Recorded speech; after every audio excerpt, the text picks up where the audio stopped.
Good evening.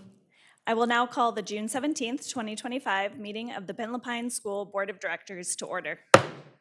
I would like to introduce our participants this evening. To my immediate left, Directors Amy Tatum, Cameron Fisher, Shirley Olson, and Ross Tomlin.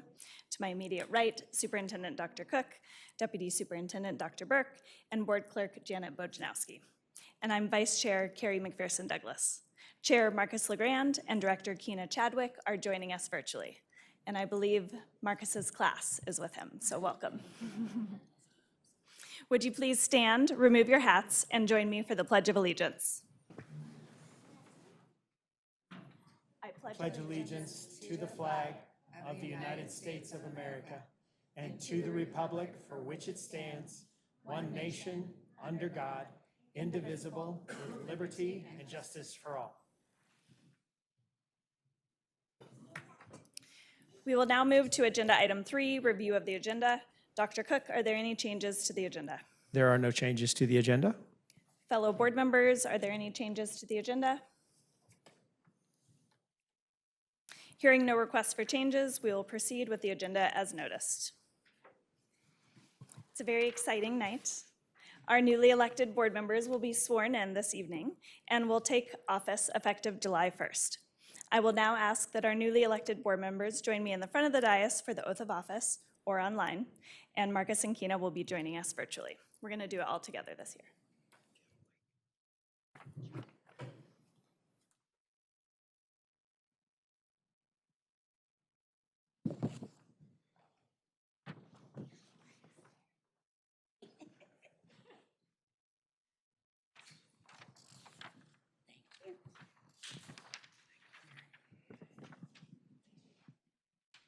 All right, we'll take this slowly. You ready? I do solemnly swear that I will support the Constitution of the United States, the Constitution and the laws of the State of Oregon, and the policies of Bentla Pines School District. During my term, I will faithfully and impartially discharge the responsibilities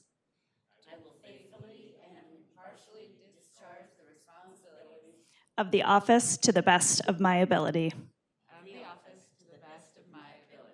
Congratulations.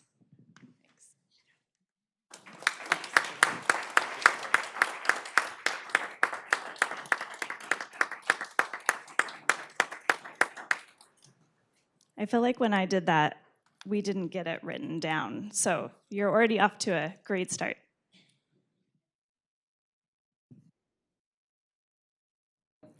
At this time, I will turn to Dr. Cook for the district recognitions.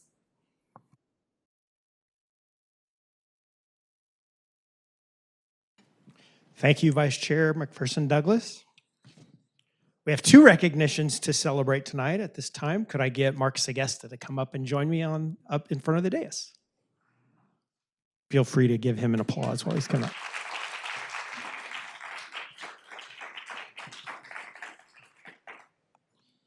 All right, Mark is here, and we are awarding him the Above and Beyond the Call of Duty Award for the Bentla Pines Schools. We are wrapping up the school year by honoring a science teacher who went above and beyond the call of duty in his classroom at Pacific Crest Middle School earlier this year. His name is Mark Segesta.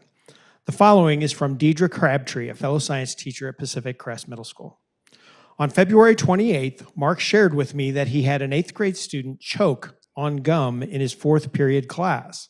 The student couldn't breathe, so Mark immediately did the Heimlich maneuver on the student. Mark stated it took a handful of thrusts to remove the gum from the student's throat. The student ended up being fine and was able to continue his day at school. Mark responded quickly, and fortunately, his training helped prevent a possible tragedy.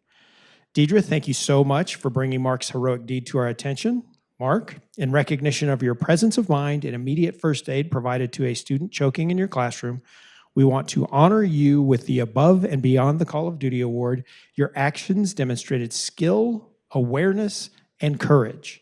By administering the Heimlich maneuver, you ensured the safety of your student. On behalf of the Bentla Pines Schools family, We are eternally grateful for your efforts.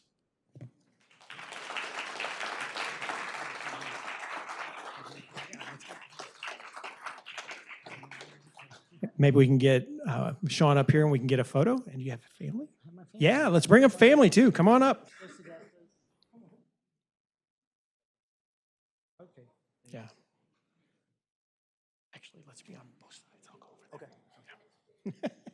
Put them in the middle. Yeah. Yeah. Jump in the middle. Come on in. We'll make space.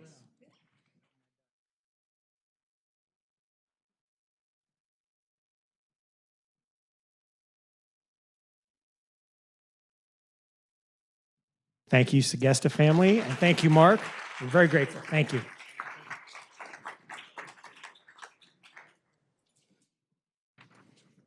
All right. If I could get Vice Chair McPherson Douglas to come around the dais and come to the front of the dais. Oh,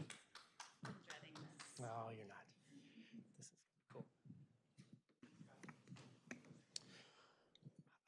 It is my great pleasure to share with you this evening. We are also honoring and recognizing Carrie McPherson Douglas, who is stepping down from our board of directors after 8.5 years of service.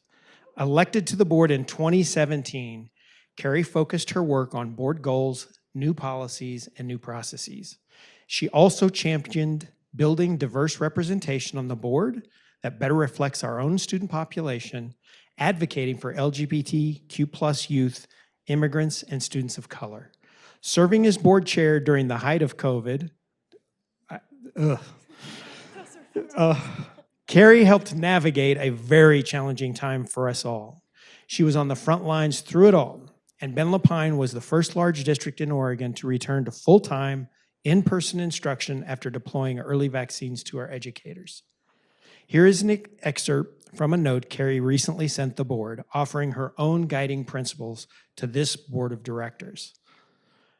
I now strive to listen with genuine curiosity, especially to those I disagree with, because there's almost always a grain of truth in the opposing view. I believe policy is always better when it integrates ideas from across the aisle. I hope our board will continue to listen to the full community and foster respectful debate across differences. Carrie, thank you. Thank you for always putting our student communities first, even through tumultuous times. Thank you for your dedication, your passion. We at Ben Lapine Schools are so very grateful for your service.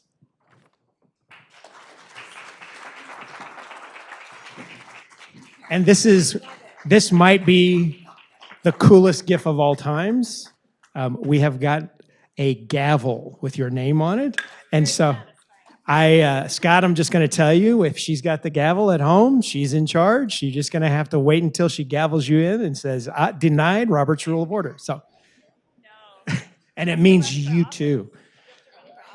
Yes. And so if we could now, before we get everybody up here for a photo, there's another gift that I am going to bring Amy around, and we're going to have this gift as given as well. Carrie, on behalf of the board that you have led so well through your many years of service, we want to give you this gift of appreciation. And we hope that wherever you go, you will come back and visit often. And when we need advice and guidance, hopefully we can shoot you a text message and you can offer some sage words. Thank you. Thank you. Oh. I didn't know. Again, from the board, we're here, most of us are here because of you. And your insight and your commitment has modeled for us what we need to be always on this board. Thank you.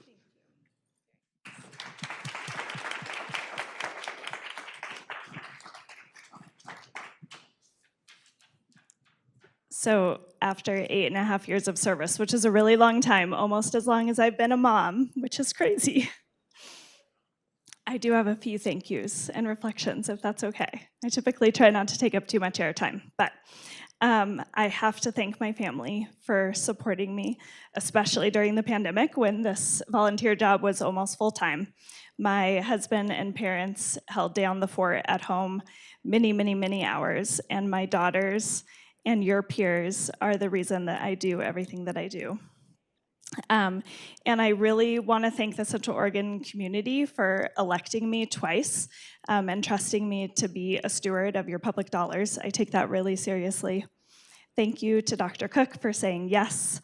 And to all 14 of the school board members that I've worked with over my tenure. Every single one of you, honestly, has taught me so much from your really diverse and thoughtful perspectives. And thank you to my school board partners, family, and all the school board members around the country that really inspired me and kept me going along the way. I did want to share a few lessons that I learned for you all and future board members. Dr. Cook shared one of them already, so we got that one out of the way. First, student voice is the most important voice in the room, always. Really early on in my school board tenure, a group of students came to advocate to us one night about a policy change that they wanted to see. And one young lady in particular looked at us all right in the eyes and said, "This is my future, but I don't have a lot of power. You have the power and you have the voice, and I need you to fight for me." And I remembered that student over and over and over again over my 8 years. And so I really hope students will keep showing up. There's a few here tonight to speak. And I really hope that the board continues to find really meaningful ways to listen to them. Second, board meetings belong to the board and to the community. Keena reminded me of this the other night. Dr. Cook, you and your team get to spend your full-time job doing this work, and that's really important. Board members get about 5 hours a month, and I hope that you will use them well and never abdicate your responsibility to staff. Third, you already said this, you represent the whole community, not just those who agree with you. And I truly believe that it's not just about being nice to listen to everyone, it's really about making better decisions. And as I've said before, I really learned, especially during the pandemic, that when we don't listen to opposing views, we fail to live by the iron sharpens iron and people sharpen each other's thoughts truth, which is really important. Fourth, the world is changing so fast. AI is going to reshape what students learn and why, and districts can't afford multi-year pivots. You need to be bold, you need to pilot and iterate and move quickly. And through it all, please keep human connections at the center. Our teachers are the foundation and the walls and the roof and everything for education. And so please show our teachers your support and your gratitude and your innovation every day. And finally, to the community, school boards matter. Pay attention, continue to ask hard questions, vote, and please vote for school board members who are talking about students, who are talking about what students need and student outcomes, and not those that are distracted by adult distractions. I hope that our community's children will always be able to look at our school board like they do now and see that it is representative of them, that it represents them, and that it shows the best of what we need elected officials to be. So it has truly been an honor. Thank you. Come on, guys. If we could get everybody up for a photo, come on up.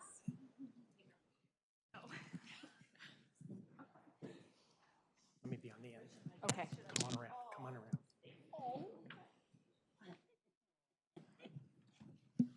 Maybe the others. Others. Well, no, that's fine. There we go.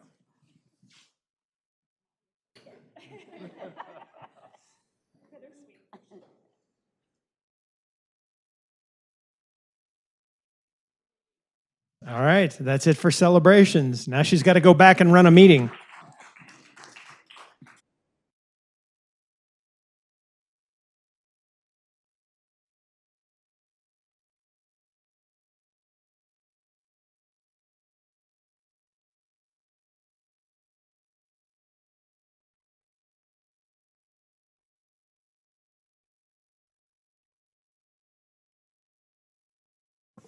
And the most important gifts, cards from my kids. Thank you. Okay, now I will pull myself together. We are moving into public comment. The board and district leadership value communication from students, families, staff, and community members as it helps us to guide the work of Ben Lapine Schools. Public comment is just one of many avenues available to ensure this connection. Members of the public may always submit thoughts, questions, or concerns to the board via email, as well as in writing. Individual board members also make themselves available for phone, video, or in-person conversations. That said, I want to remind the public that while this is a meeting of the Board of Directors that takes place in public, it is not a meeting with the public. It is a meeting of the board to conduct district business. As such, the board will not respond to public comment made during tonight's meeting. Instead, issues may be recorded and referred to the proper staff person to follow up with you. We will now open for public comment. Our policy is to typically allow up to 2 minutes per speaker, with a total of 10 minutes per agenda item and 10 minutes in total for non-agendized items. A timer is provided on the large screen. If the speaker goes over time, or if the speaker's message is not in adherence with our policies, for example, being personally directed, abusive, discriminatory, repetitive, or off-topic, I may ask the speaker to cease and terminate that speaker's privilege to address the board. So tonight, we already have more people signed up than time allowed, all on non-agendized items. So I am going to ask that anyone who is here in groups or together for the same topic, that you consider reducing the number of people speaking or the time speaking to allow for all of the issues to be heard. In particular, we have 4 speakers signed up from Bend International School. I'm going to ask you to reduce to 2 if possible. We have 2 folks signed up at the end about TAG. I'll ask you to reduce to 1 if possible in order to get all of our issues heard tonight. So at this time, I'd like to start with the first person who signed up, which is Solian Buckley.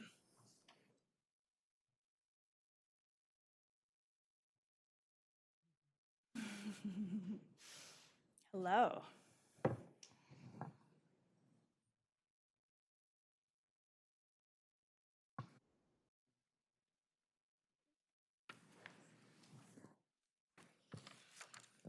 Hi, my name is Solian Buckley. I'm 7 years old and I'm going into 3rd grade at Mello. I would like to do harder math at school.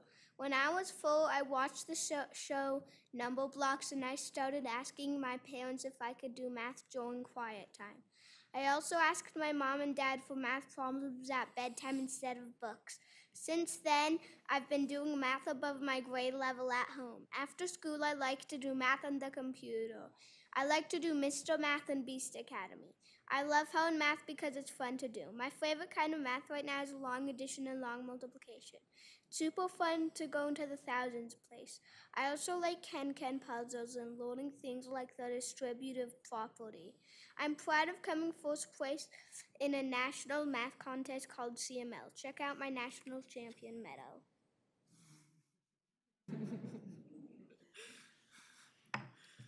I'm also proud of coming 13th in the country in a math kangaroo contest. My experience at this school was adding 100 or 10 or 1 to numbers, also adding and subtracting fractions, things I already know how to do.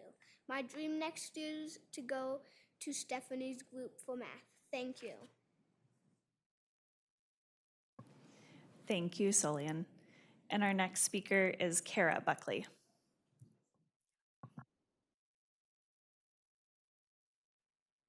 Hi, I'm Solian's mom. Every child deserves to learn in school, and that includes kids like our son Solian. Last fall, he took a 2nd grade math assessment at school and scored 99%. We were told that he should stay in his classroom to fill that last 1% and fill in the gaps. And he was offered a basket of 3rd grade worksheets.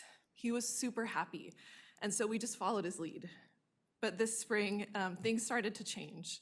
He started asking his teacher for more challenging math, and he even wrote us a letter asking if he could do harder math at school. So we got an outside assessment. It showed that Solian had already mastered most elementary math And in fact, he was working at the level of a 9th grader. His wonderful teacher escalated the request, asking the school and the district to help us find support for him next year. Since then, we've asked for a plan for 3rd grade and for clear communication, but it's been hard to get answers. We understand that things like detracking policies help many students, and they're meant to support equity, but detracking can also unintentionally prevent advanced learners like Solian from being taught. When kids are required to sit through content they've already mastered, they're not learning. We know that Solian is an outlier, and we're not asking for perfection or promises, just a way to keep him learning and to keep school a place where he feels challenged and excited. We're so lucky to have Solian at a great school like Miller, which we love. Every child deserves to learn in school. Please help us make sure kids like Solian get to learn too. Thank you, Kara and Solian. And someone from our team will be in touch. Our next speaker is Amanda Dayton.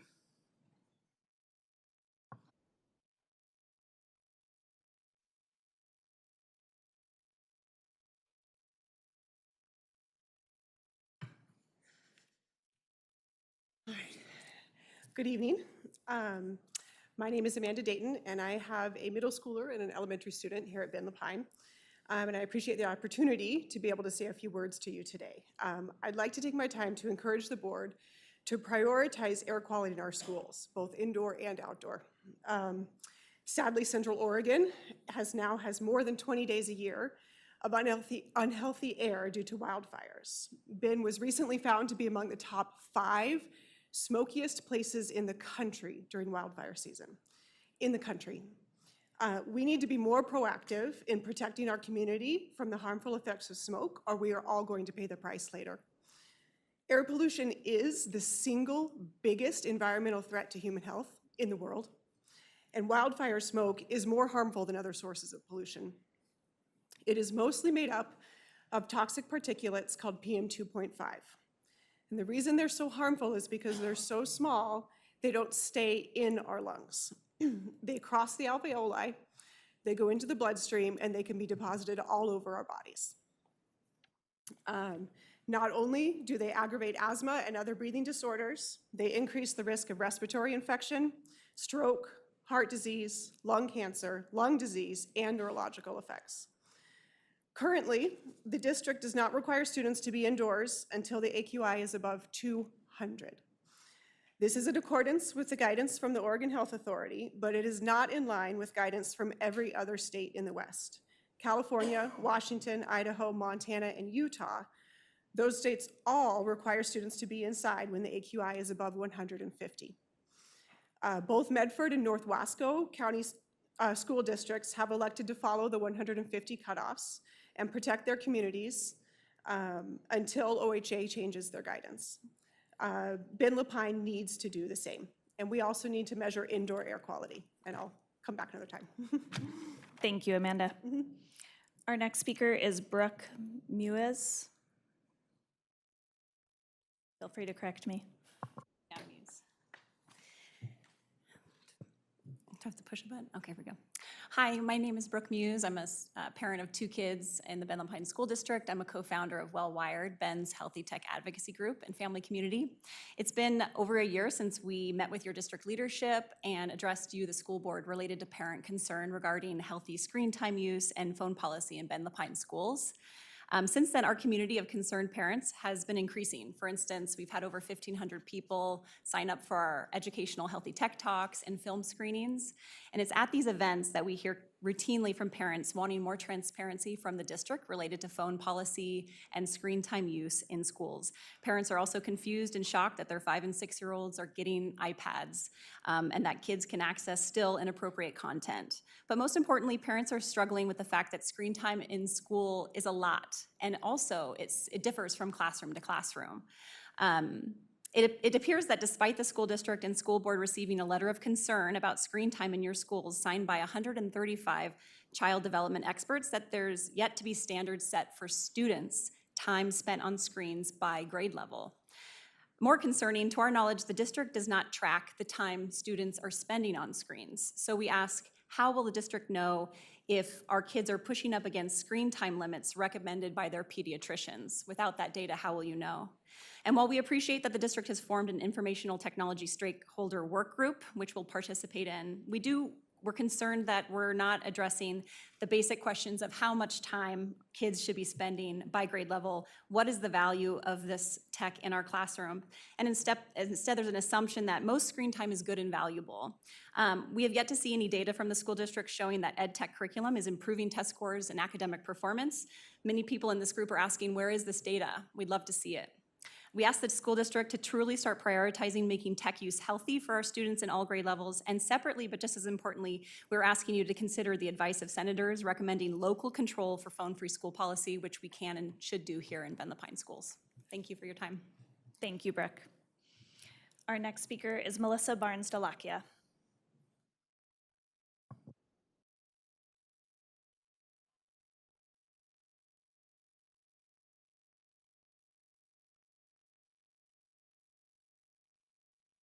It looks like you'll need to unmute yourself.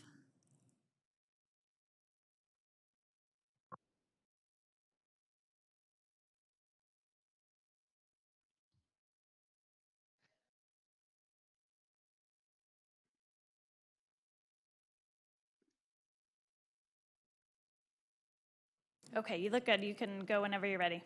Yeah? Yep. Okay, great. Thank you so much. Thank you so much for hearing me tonight. And we had 4 speakers, but we will whittle it down to 2. And most importantly, I'm going to speak, but the real person is going to be Sylvie. She's a co-valedictorian of 8th grade, our 8th grade class, and she started with us in kindergarten. But I want to start with the preface of why we are speaking to you tonight. First and foremost, I appreciate the partnership and the relationships I've held within BLS to support getting this asset of BIS for our community back on track to financial stability. It was not before I took over. I have served with all of you board members for 5 years, and I want to thank Director Chadwick for visiting our campus, and I encourage all of you to do so.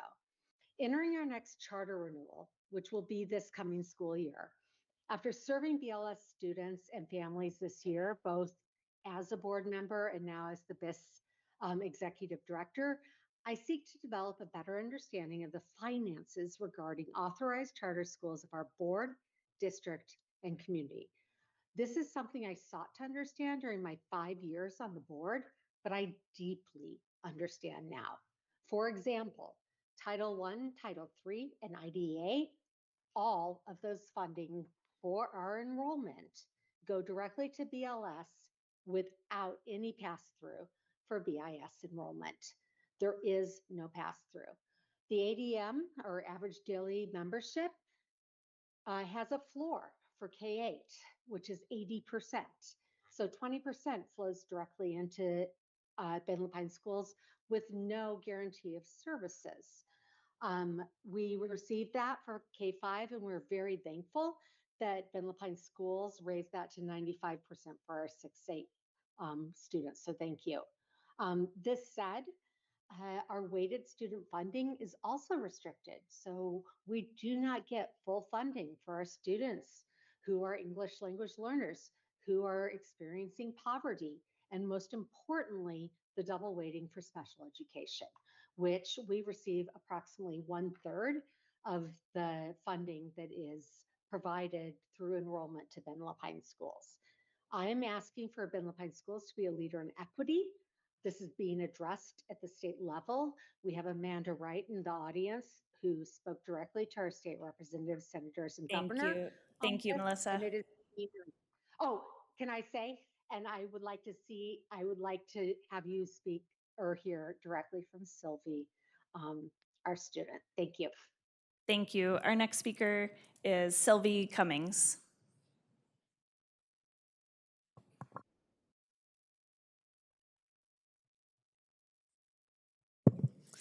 My name is Sylvie Cummings. I recently graduated from Bend International School, and I will be attending Summit High School next year.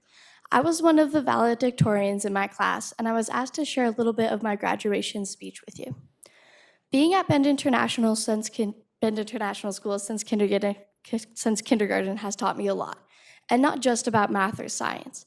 Bent International School has taught me to be responsible, to have a positive attitude, and to always enjoy what you do.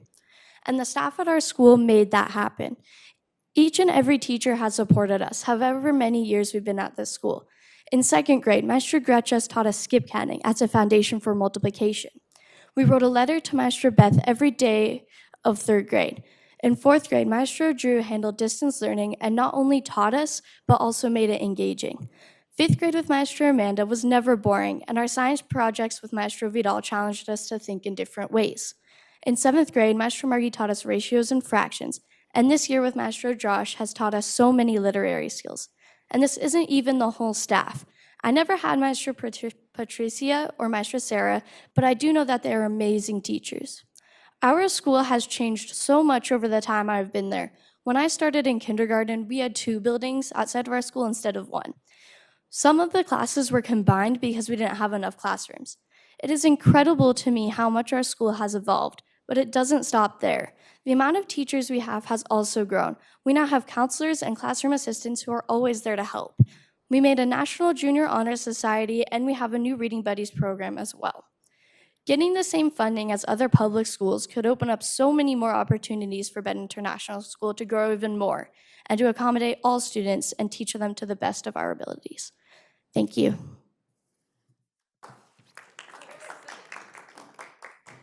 Thank you, Sylvie. And Amanda and Vanna, if you want to come to another meeting when there's more time, we'd love to hear from you as well.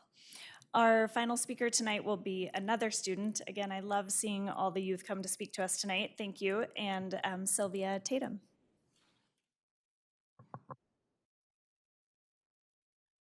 Do I start?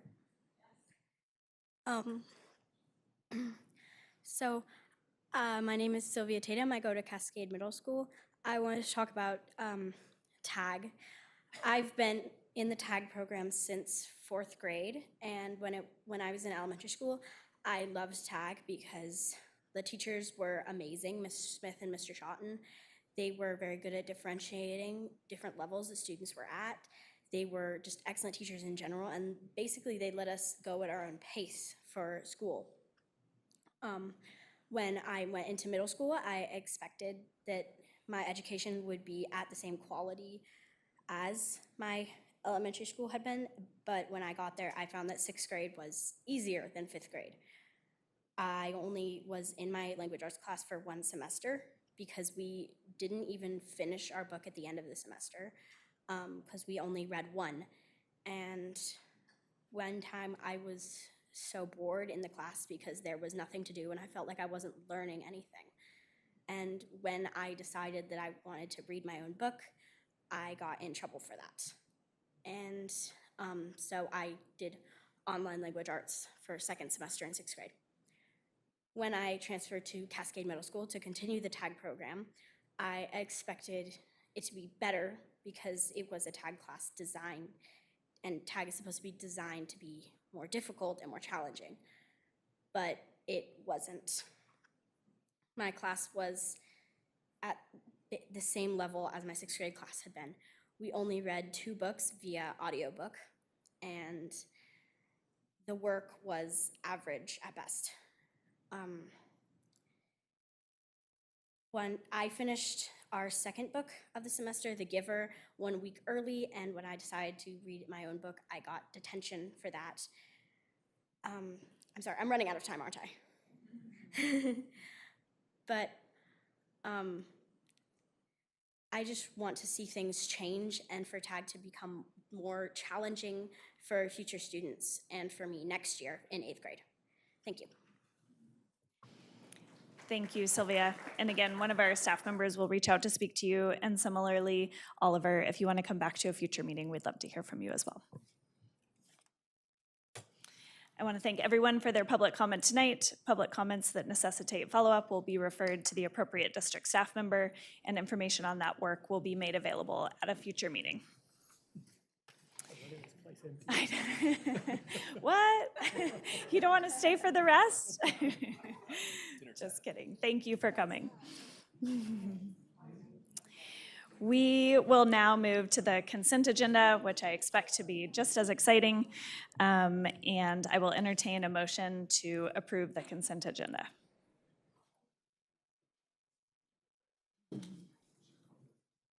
All right, I'll make a motion to approve the consent agenda.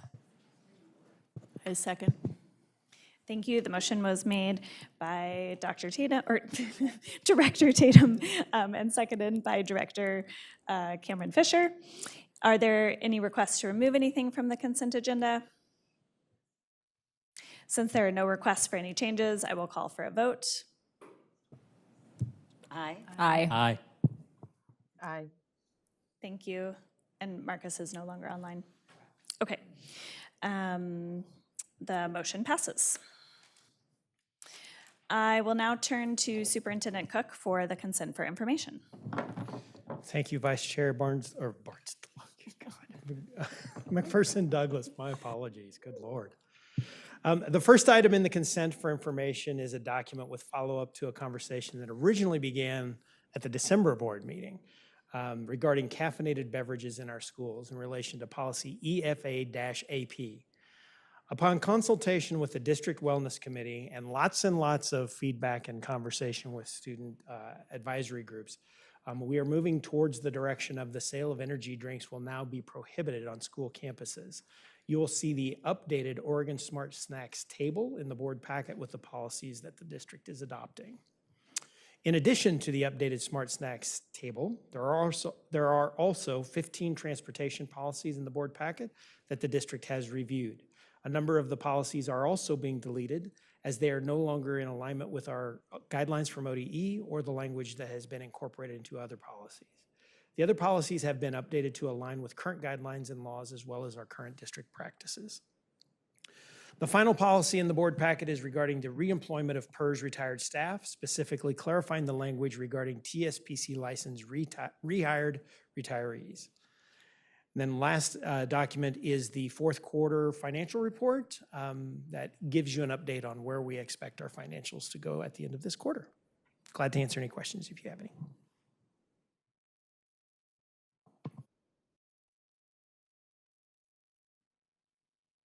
We will now hear from Dan Emerson, Chief Financial Officer, regarding the resolutions for the 2025-26 budget.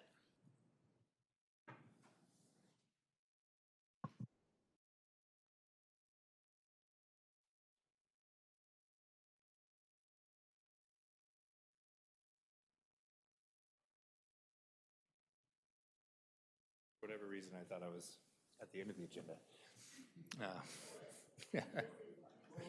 Okay, yeah. For the record, Dan Emerson, Chief Financial Officer at Bentley Pine Schools. So today I have before you two resolutions to officially adopt the budget. There have been no changes from the proposed budget or the approved budget or the adopted budget. So we have Resolution 1997, Resolution 1998. I believe that we've printed out some of the language for actually passing these resolutions. And then I would like the board to know that due to, we budgeted $11.6 billion basically funding from the state school fund, and we only received 11.359 as of that being passed yesterday. So we're going to come with a supplemental board budget resolution in August or September, whereby we will reduce personnel costs and reduce revenue to balance the budget. But as of right now, this is the same budget that you've seen from the proposed and approved. Are there any questions for me on any of that? Okay.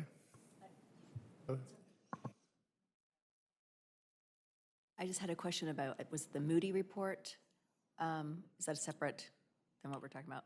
Yeah, the Moody's report, I think we put into the consent agenda with regards to the financial statements as well. And I can briefly touch on that. We did retain our AA2 rating with Moody's, which is one of the highest ratings that a school district has in Oregon. And a lot of school districts have actually been downgraded, but ours remained the same with this issuance of the $150 million remaining on the bond.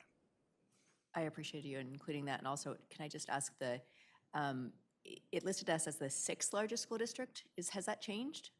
I believe it has. I think we may have dropped Clackamas one has spot. jumped to 5th? Or? I'd have to look to see who, but I think that we may have dropped based on ODA ODE's ADMW numbers, but it's very close. Okay, thank you. Okay, thank you, Dan. I will now entertain a motion, and we have two separate resolutions. We'll do one at a time. I'd be happy to do that. I move to adopt Resolution 1997, which states, be it resolved, the Board of Directors of Administrative School District Number 1, Deschutes County, hereby adopt the 2025-26 budget in the amount of $639,538,582. Do we have a second? I second. Thank you, Director Olson and Tomlin. Is there any discussion on this topic?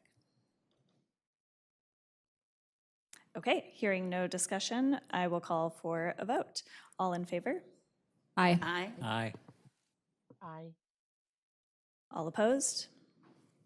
Motion passes unanimously. Next motion? I move to adopt Resolution 1998, which states, be it resolved, the Board of Directors of Administrative School District Number 1, Deschutes County, hereby imposes the taxes provided for in the adopted budget at the rate of $4.7641 per 1,000 of assessed value for the permanent tax rate and in the amount of $46,332,994 for bonds, and that these taxes are hereby imposed and categorized for tax year 2025-26 upon the assessed value of all taxable property within the district. Thank you. Is there a second? Second. Second. Thank you, Director Olson, and I think Tomlin snuck it in there. Is there any discussion? Okay, hearing no discussion, I will call for a vote. All in favor? Aye. Aye. Aye. All opposed? Motion passes unanimously. Thank you. Thank you. Okay, we will now hear from Dr. Cook regarding BEA bargaining. Thank you, Vice Chair McPherson Douglas. I would also ask that Steve Herron come up just to also lean in on both items 9A and 9B. And while this is, we're starting with the Bend Education Association, CBA first, I do want to direct your attention to the crowd. We have two members of the OSEA bargaining committee, and I'm going to steal a little of Steve's thunder. I anticipate he's here to thank the people that committed to a bargaining process that was so transparent and collaborative, and I'm very grateful for the moves forward that we've had this session with regards to how that all transpired. And so you see in your board book here the details of the agreements, and I'll let Steve say a word or two if he might like. Thank you, Superintendent Cook, Presiding Chair McPherson Douglas, and board members. First thing I want to do is I want to just remind folks who may not remember that the context of this is that we are presently finishing the second year of a 4-year contract, and in that contract we agreed to a reopener for years 3 and 4.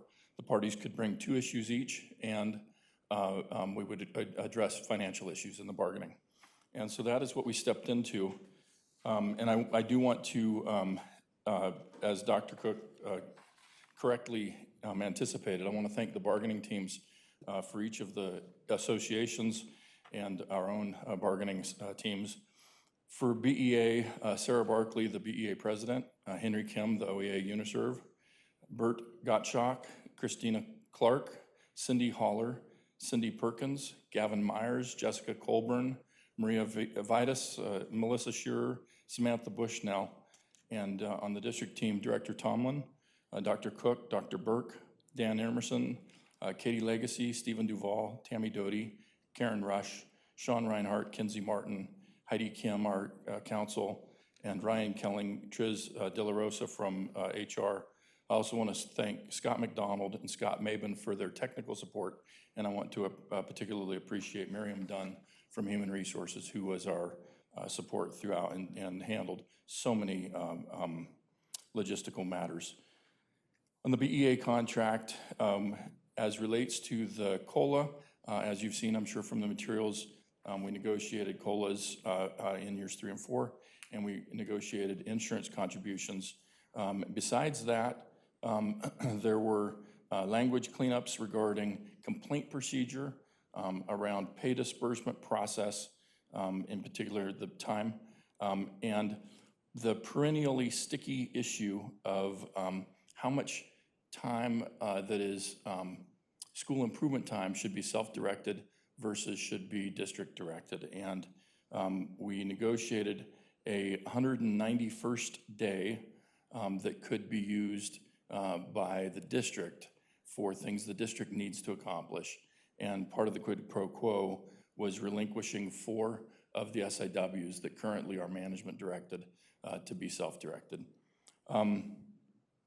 If you have any questions, I'm happy to, there was also a couple of SPED issues that had been lingering that we folded into this that related to specialist workload adjustment and safety standards for synchronous virtual instruction. But if you have any questions, I provided both the summary and the actual language in each of these instances. If you have any questions, I'm happy to field those. As relates to OSEA, I want to particularly thank the OSEA local. That's a I think we're separate gonna item. take one at We're a gonna time. sorry, okay. Thank you. No, that's okay.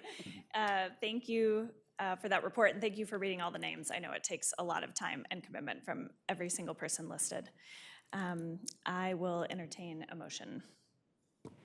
I move to approve the BEA settlement summary. Do we have a second? Second? Thank you, Director Tatum and Olson.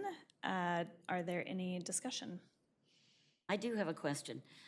Self-directed SWIs, is that by school or by level or by So the any of the self-directed, above? the self-directed time is directed by the employee, and that's the case across the organization. So when it's district-directed, sometimes that's directed by the building administration, sometimes that's directed by district office administration. Okay, I wanted to be sure that that is at site level. I mean, the self-directed is Yes. directed by the individual employee, and so that is, I mean, it's at the site level Okay, it's at the site level and individual employees. for the self-directed, that's correct. Okay, thank you. I never really understood that. Any other questions? Okay, I will call for a vote. All in favor? Aye. Aye. All opposed? Motion passes unanimously. Now, we will hear from you again regarding the OSEA bargaining. Thank you. I apologize that I was so eager to get on to the thank yous that I was ready to roll before you had taken the vote on the first one. I want to particularly thank OSEA President Jennifer Grote, who is here tonight, Brian Hansen, the OSEA Field Representative, Mary Hofer, Heidi Hansen, Debbie Christian, John Grote, who's here tonight, Matt Hansen, Lori Cole, Debbie Bryson, Oliver Tatum, and Amy Michalski from the OSEA team. I think I've covered everyone. From the district team, I want to thank Director Fisher, Dr. Cook, Dr. Burke, Dan Emerson, Paul Dean, Scott McDonald, who did double duty in caucus and also helping with the technical items. Sean Reinhardt and Kinsey Martin. Katie Legacy, Stephen Duvall, Tammy Doty, and Karen Rush were all initially asked to attend, and when we got to the point where we realized that there weren't issues touching their subject areas directly, they were excused from some of the attendance, but I do appreciate their willingness to be there in any event. Heidi Kim and Triz De La Rosa, once again, Scott Mabin supported, and big shout out to Miriam Dunn for all of her support and logistical assistance. Again, we negotiated and settled on COLA adjustments and insurance contribution increases that are in your packets. And then as to the language issues, the association had an interest in seeing the extra duty schedule embedded in the CBA by reference from the negotiated table that we negotiate with BEA, and so we've embedded that. And then there was a thing called coaching leave that was available to the certified coaches and not to classified coaches. And the OSEA ask was that we consider granting that to certified or classified coaching staff, which we agreed to. The other issues included the pay disbursement timing issue that I mentioned that we also had negotiated with BEA. Some increase around the period of time related to overpayment and underpayment correction, and some placement language for voluntary demotion because we didn't have that and we wanted to memorialize what the basis would be for placement. If there are any questions concerning this negotiation and this tentative agreement, I'm happy to field them.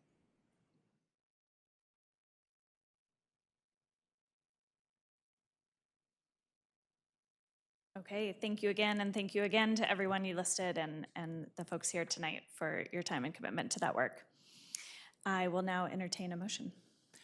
I move to approve the OSEA settlement summary. A second?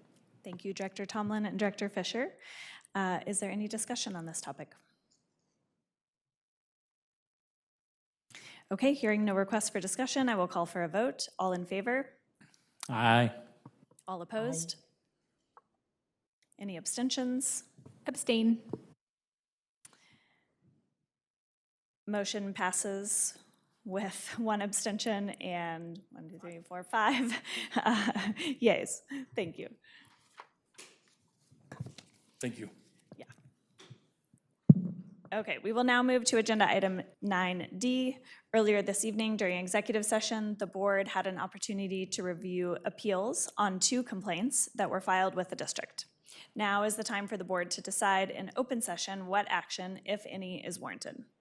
I will now entertain a motion regarding the first complaint received on April 2nd, 2025. And again, after a motion is made, then we'll have time for discussion if desired.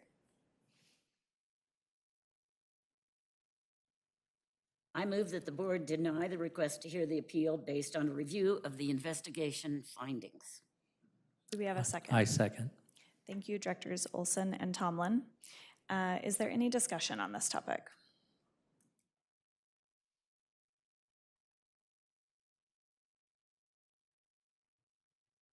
I would just like to state, after reviewing the materials for this, just how important it is that we honor the experiences of students and a level of privacy and consideration for challenges students face and the impacts of sharing stories about students, even with the best of intentions. That we keep in mind that our kids are struggling in a lot of ways in our schools, particularly with lots of mental health challenges, and that we need to keep that at the forefront when we think of how we use the experience of the students for advocacy work. Thank you. Thank you, Director Fisher. Any other discussion? Okay, at this time I will call for a vote. All in favor? Aye. All opposed? Any abstentions? Abstain. Similarly, this motion passes with 1 abstention and 5 yeas. I will now entertain a motion regarding the second complaint received on May 19th, 2025. I move that the board deny the request to hear the appeal based on a review of the investigative findings. Is there a second? I second. Thank you, Director Tatum and Fisher. Is there any discussion on this topic? I will just thank the many staff and significant time spent investigating this complaint and all complaints. And I will call for a vote. All in favor? Aye. Aye. All opposed? Any abstentions? The motion passes unanimously. We will now hear the superintendent report. Thank you, Vice Chair McPherson Douglas. Quite a few things, they'll be quick, but quite a few things to draw attention to. I want to start off with 7 graduations, 1,400 students, amazing weather. Oh my gosh, what a celebration. Thank you all for your participation and willingness to kick into that. Just a wonderful way to close out the year. And the weather that we had, it's one of those appreciations I have. June is not always predictable weather-wise, and we couldn't have had better weather. And it was just a wonderful time with celebrating those 1,400 students and their families. A second item I want to bring attention to is we had a celebration administratively yesterday here where we celebrated the official retirements of 2 of our administrative leaders. I just want to quick shout out to Walt Cooper and Roger White, who officially are now Norris. I don't.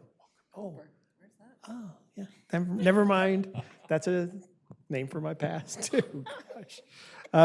Walt Norris. I don't know where I got that from. Lots of years of service for both of them. Wonderful leaders in the district, and they will be missed. And we had a great opportunity to celebrate them yesterday. The third item I want to bring attention to is that we are stepping into, as you may be aware, we've done a district-wide administratively a book study called Thriving Leadership with the administrators in the district. And we're going to pivot that work into this next year, starting this summer. Actually, on the 23rd of this month, we'll be making that changeover and we'll be focusing on another book. And that new book is called Leading with Dignity. And so that we invite you to, if you were interested in this, we'd be glad to invite you into participation with that text and that we could do some work in, perhaps in a work session with that. That work is being led by the CoREN, or supporting that work with the CoREN here regionally. And that partnership is thriving and going well for us. Some of you, my fourth item is that you've been available and willing to participate in some of the AI training, much to Vice Chair's advice in her departing words. I think this is going to be one of those things that is a eyebrow-raising and eye-opening experience for every one of us, administrators, students, staff, parents, families, guardians, you name it. AI is here. The quote that we heard today in the training that some of us participated in was that staff who use AI will replace staff who don't use AI. That's just the expectation because it can be such a beneficial tool to help our jobs be more effective. And so how does that translate into our work 5 years from now, 10 years from now? There's so much on that horizon. So thanks for those of you who have participated in that and are willing to engage with that. And then my last item, I just want to draw attention to and celebrate the level of stakeholder engagement that we've had this past year. It was really a priority for a lot of reasons, some which the board helped contribute to, which is this idea of elevating voice of all folks that are impacted by the work that we do, decisions that are made on this dais, decisions that our team makes, and making sure that we're accounting for those that aren't in the room and having an opportunity for their voices to be influential in those decisions, policies, and practices. Just things like we did 3 district-wide staff meetings this past year. We did, I think, 20 sessions that were internal staff advisories, about an hour and a half apiece. Our Ed Tech committee's now met twice, and that's engaging with about 30 people each time. Our Culture Climate Committee has met multiple times. That's one of our longest existing committees. It's been in place now for 3 years. And if you recall, many of you were here when the reason that committee existed was that we weren't getting voices in the room that needed to have some place to land. And so that committee has really been impactful in some of the directions we've been going. And then our calendar committee and our professional development committee are reasonably new committees that are having influence on what the structure of the day looks like. And I haven't even mentioned some of the student and family advisory committees that are extremely effective and doing very well. And I just want to bring it back to everyone's attention. I didn't know you were going to talk about voice, but I just wanted to emphasize the importance of voice. These aren't our schools. These are everybody's schools. This is our community that we are all representing in our work, in our governance, in our actions, and our responsibilities that we have as a team. And so it's been our pleasure to be a part of that. It's our pleasure to continue to elevate that. And it's something that we also hold very much as a priority. And I want to thank everybody's involvement and our willingness to step into stakeholder engagement as a priority for our community. Glad to answer any questions you might have. Walt Norris.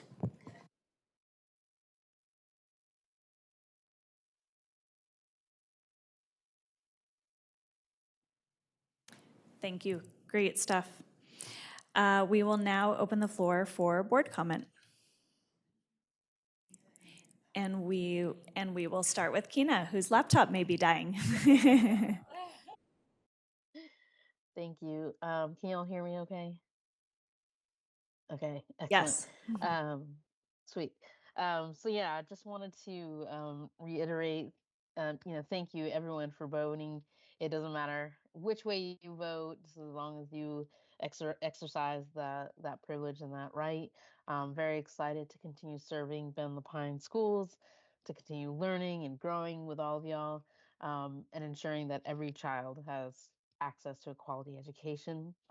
Um, I also wanted to just quickly before I log off to wish everyone a delightful summer that's filled with new memories. Just a minute ago, I had my oldest nephew playing Peaches, Peaches, Peaches, while my youngest child was singing, and there's a Boston Terrier trying to get into this room. So I hope your summers are all filled with that much love. And just also really to thank our classified staff, our teachers, our administrators for the countless hours, and also our volunteers that all of you put in. I truly believe that we all have gifts that we bring to this family, and we all play a special part in that. And lastly, just want to give a massive shout out to Carrie. A couple of years ago, I felt like I was this itty bitty baby bird. And I just felt like Carrie took me under her wing, showed me what it looks like to lead with grace and conviction, to listen, to wonder, to guide with openness and empathy. So, Carrie, I couldn't be happier for you and your family. And please know that all of y'all will be missed. And I'm gonna hop off before I cry and before this laptop drops. So good to see you all. Thank you so much, Director Chadwick. We'll go back to Director Tomlin. Thank you. Well, I really enjoyed attending the graduation ceremonies this last couple of weeks. I got to go to Lapine High School, which was, an amazing ceremony, very unique, and it amazed me how unique each ceremony was. They're very different, but they're very special. I also got to go to Mountain View.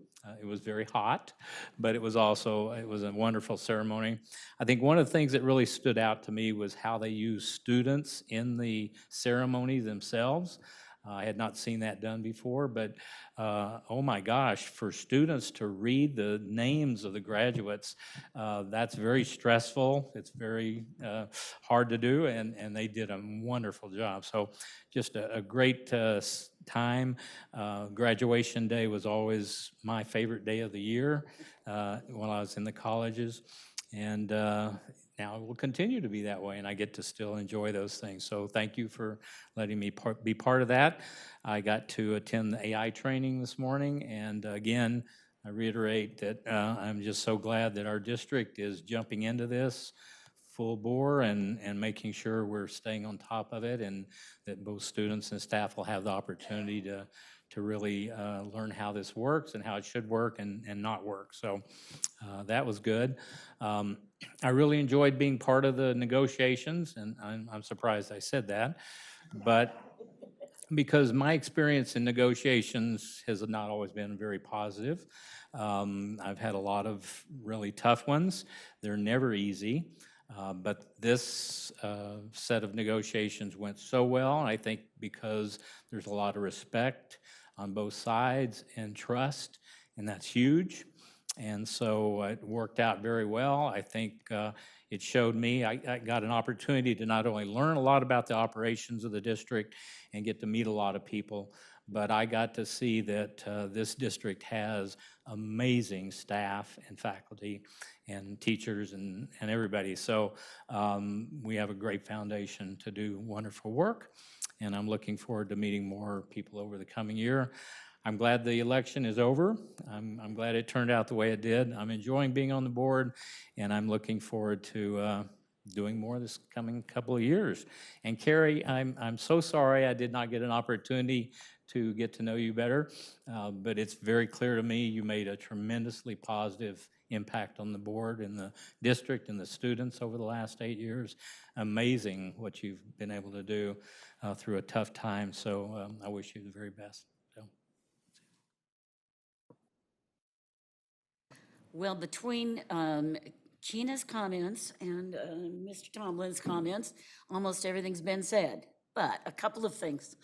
I love the graduations. When they toss the caps, it brings tears to my eyes. And I would guess that everybody in the audience at the time, it's the same feeling because it takes you right back to your high school graduation.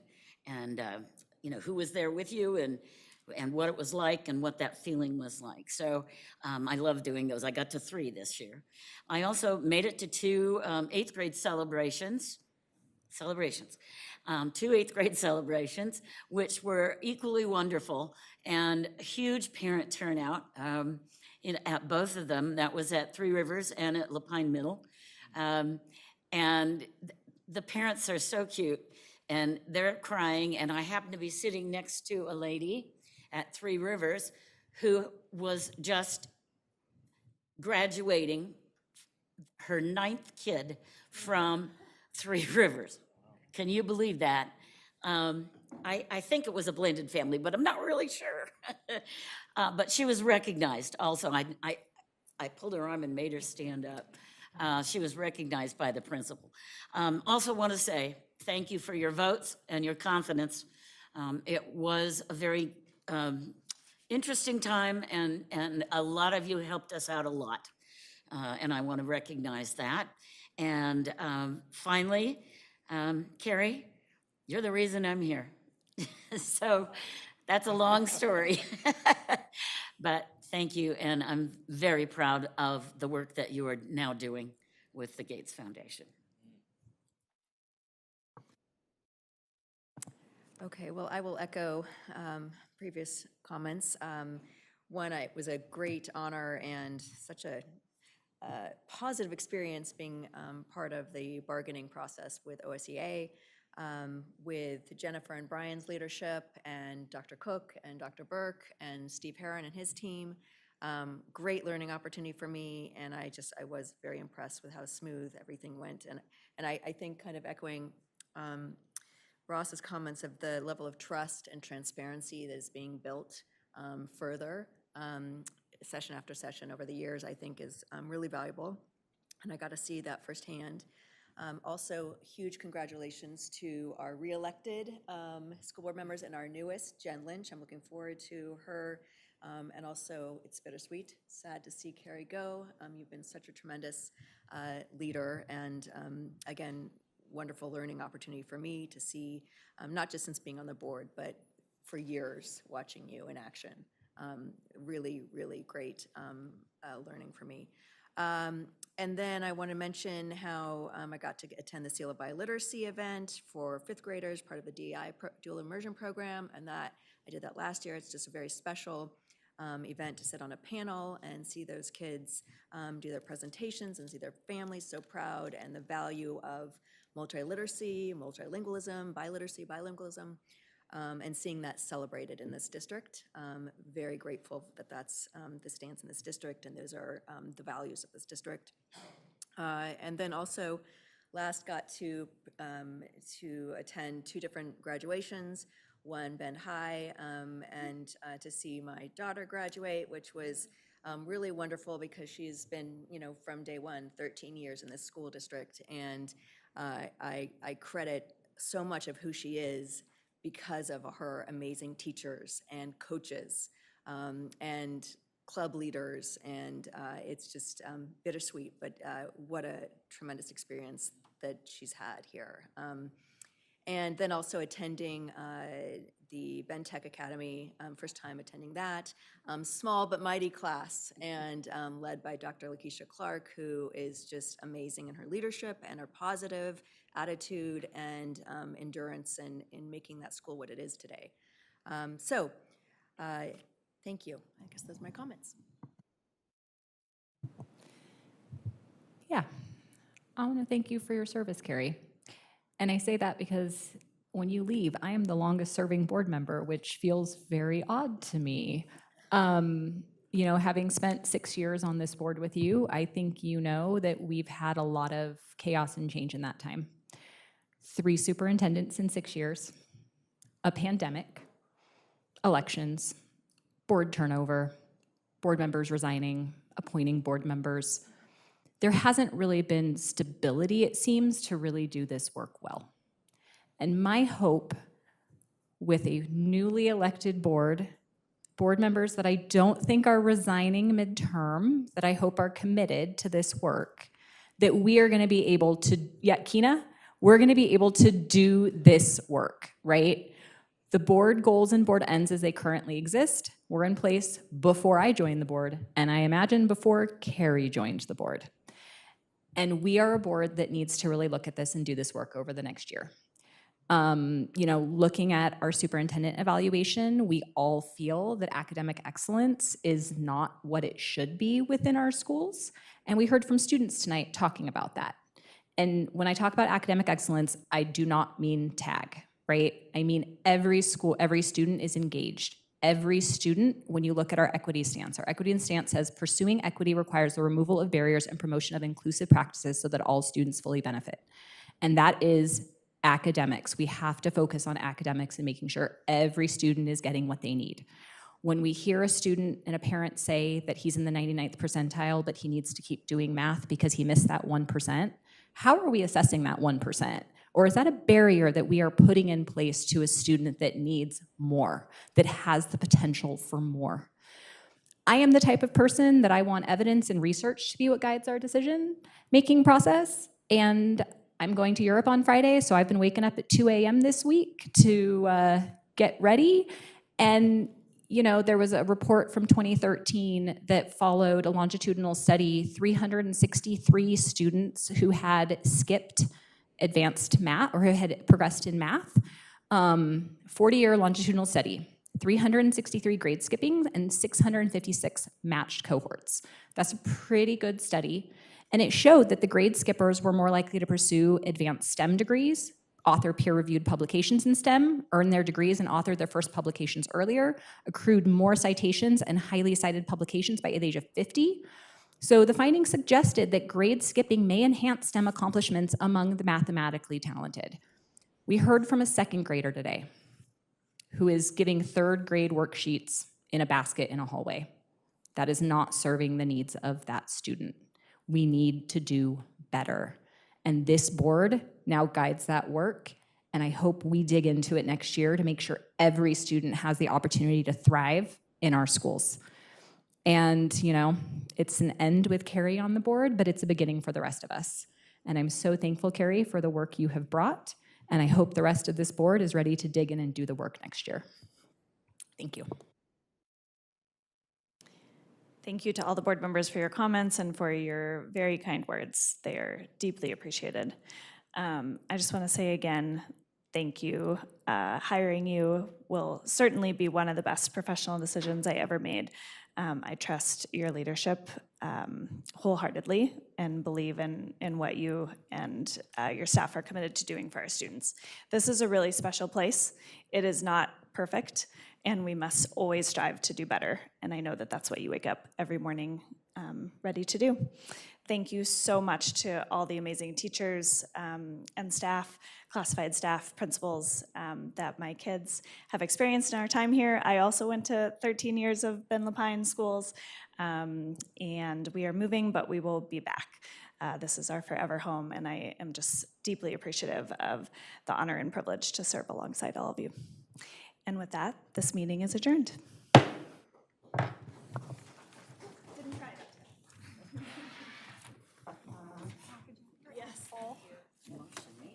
Thank you, everyone. Wow. Very all out on punch. I know, my goodness. Thank you, Janet. I know you're You will not be here in July. No, I will not be here in July. Yeah, right? It's good to get those.